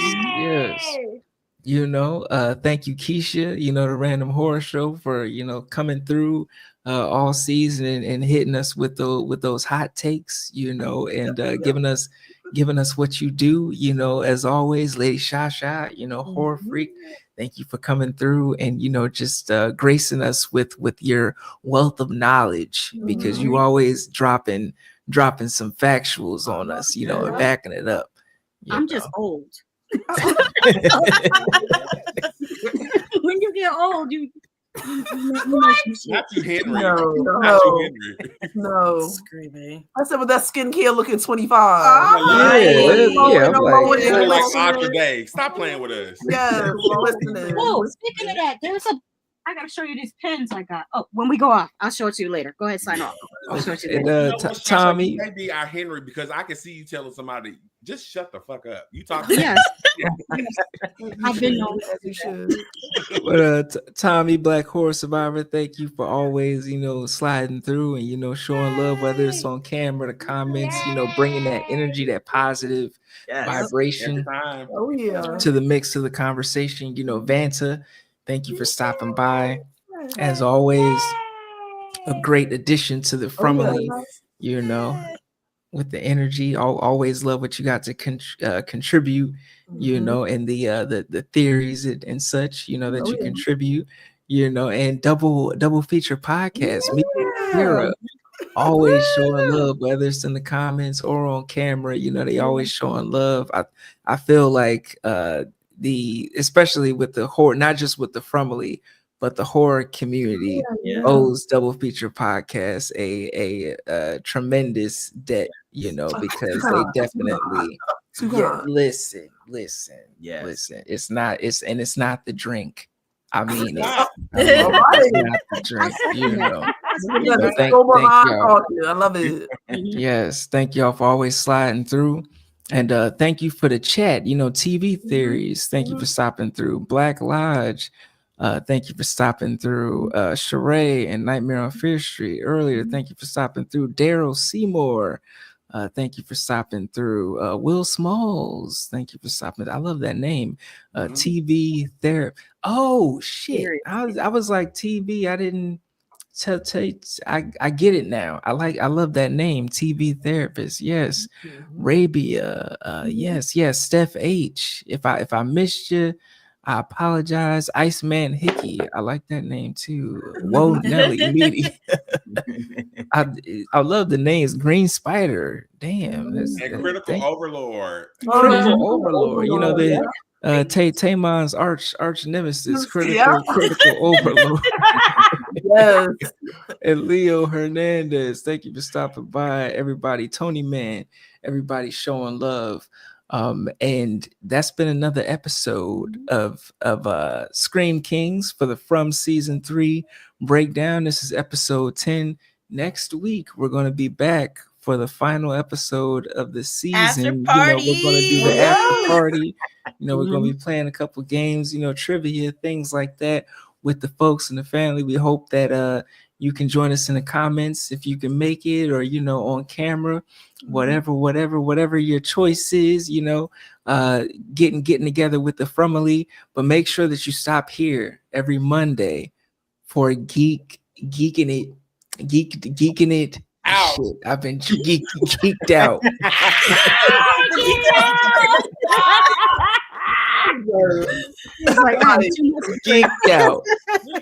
Geeked out Monday nights with Tamon and the folks, you know, chopping it up. They actually inspired me to watch Agatha All Along, which I finished this week, which was fucking amazing. Walking down the witch's road, geeking out. Yes, geeking out. Get him, Ricky. Get him. It's the wand. Ricky, stay out. Come back out, Ricky. We about to go home. Yes. Is there anything else that we got to say to the people, Mr. Tamon? We're gonna leave you guys with this. I'll scream you later. Yes. Oh, guys, don't forget to come back next week for the Frumily reunion. Yes. Absolutely. Party.